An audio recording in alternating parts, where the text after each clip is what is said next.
안녕하세요. 부동산 하면 박 대표입니다. 지난 시간에 제가 부동산 사무실은 학원이 아니라 현장은 전쟁터라고 뼈아픈 말씀을 드렸죠. 그렇다면 오늘은 전쟁터 나가기 전에 반드시 챙겨야 할 무기를 알려드리겠습니다.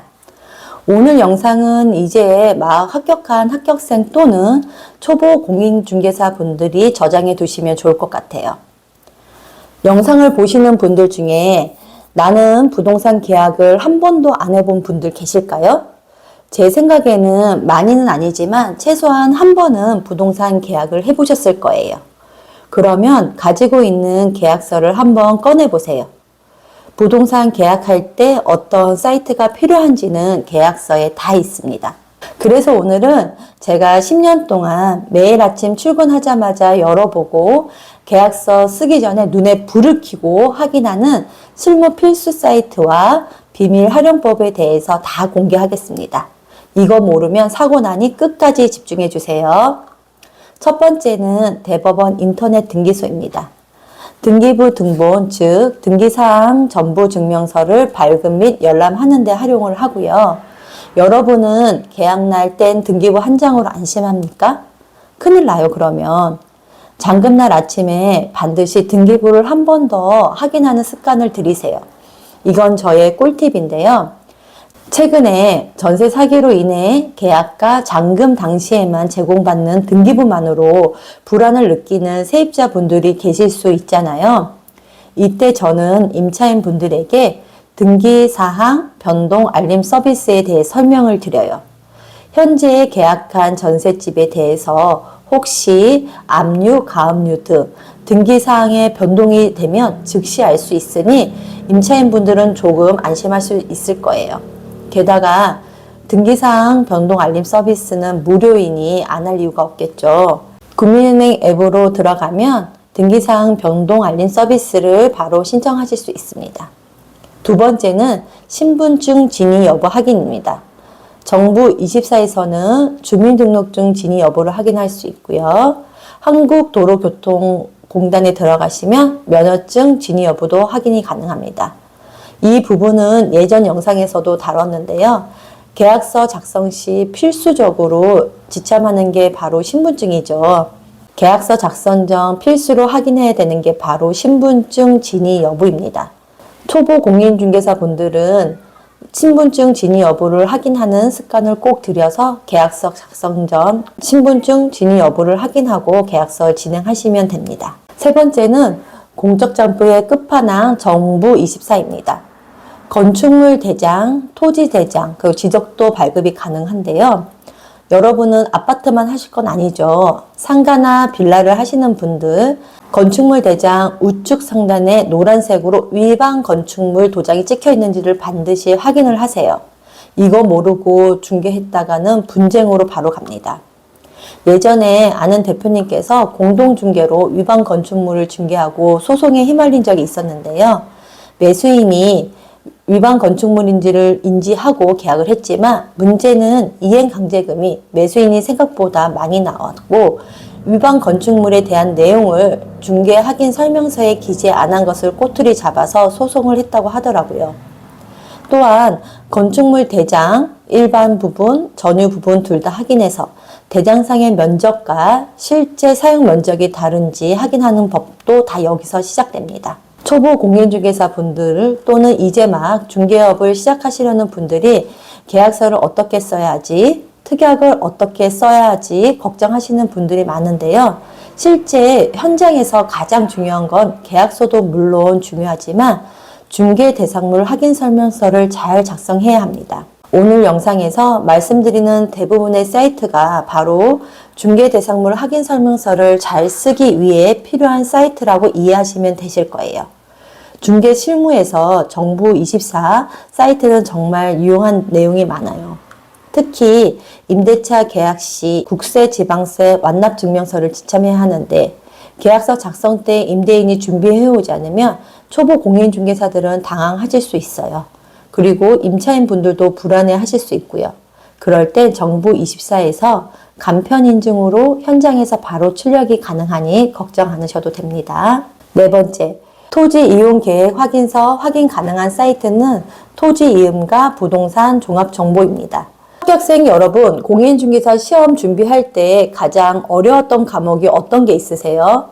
저는 공법이 너무 어려웠어요. 그런데 중개업을 실제로 하다 보니 공법이 얼마나 중요한지를 알겠더라고요. 공법 시간에 배웠던 건폐율, 용적률, 용도 지역 및 행위 제한 등을 기억하시죠? 시험 끝난 지 몇 달 지났다고 다 잊어버리신 건 아니시죠? 손님이 만약 여기 카페 차릴 수 있어요? 라고 물었을 때 글쎄요, 알아볼게요 하면 이미 늦습니다. 토지이음에서 주소 치고 행위 제한을 검색해 보세요. 해당 용도 지역에 허가 가능한 업종이 한눈에 나옵니다. 법규를 다 외울 필요 없어요. 시험 볼 때처럼. 이 사이트만 잘 다뤄도 이미 여러분은 전문가입니다. 5번째, 국토교통부 실거래 공개 시스템입니다. 이건 기본 중에 기본입니다.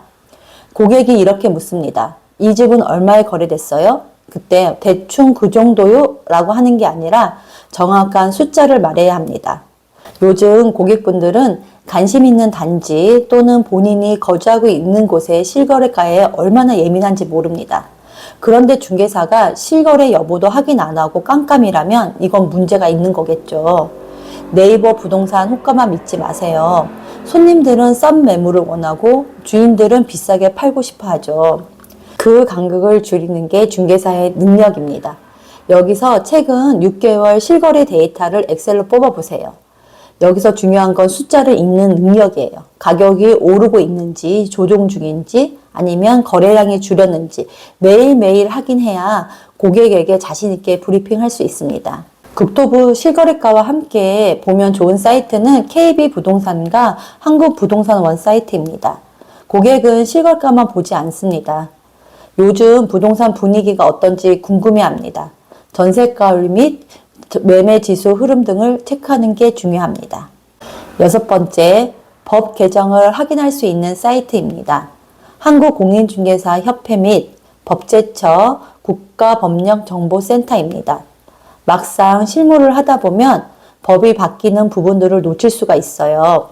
한국공인중개사협회에서는 개정된 법률들을 정리되었으니 주기적으로 들어가서 확인하시면 좋을 것 같아요. 그리고 법제처 국가법령정보센터에서는 내가 궁금한 부분을 검색할 수가 있어요. 예를 들어서 주택임대차 보호법이 궁금하다면 검색으로 편안하게 확인할 수가 있습니다. 7번째, 부동산 공시가격 알림이입니다. 계약서에 필수적으로 들어가는 것이 바로 공시가격입니다.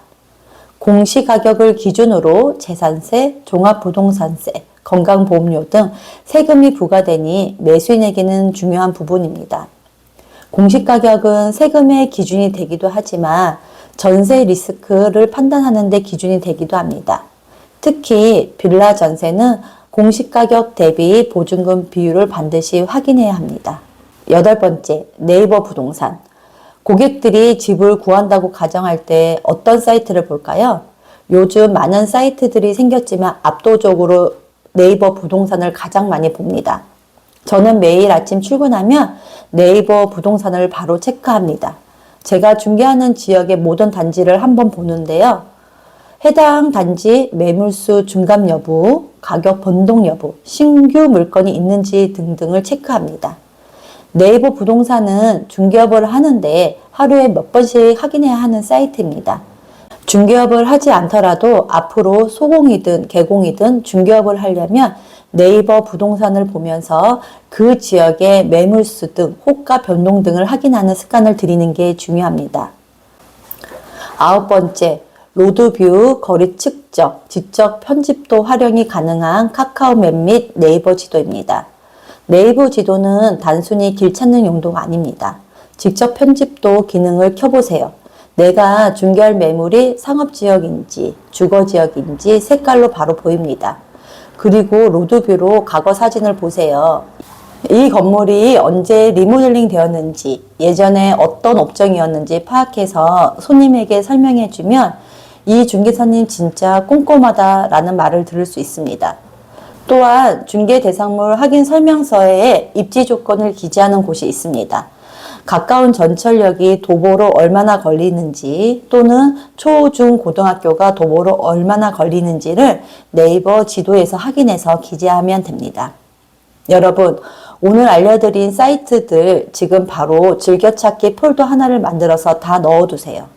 그리고 오늘 퇴근 전에 여러분이 살고 있는 집 주소로 오늘 말씀드린 사이트에 다 들어가서 직접 서류를 떼보세요. 내 집도 분석 못하는데 남의 집 중개를 할 수는 없잖아요.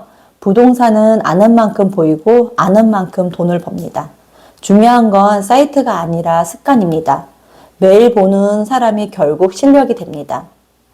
이 사이트들을 그냥 보는 걸로 끝내지 마세요. 기록하세요. 블로그에 정리의 내용들이 쌓이면 그게 여러분의 자산이 됩니다.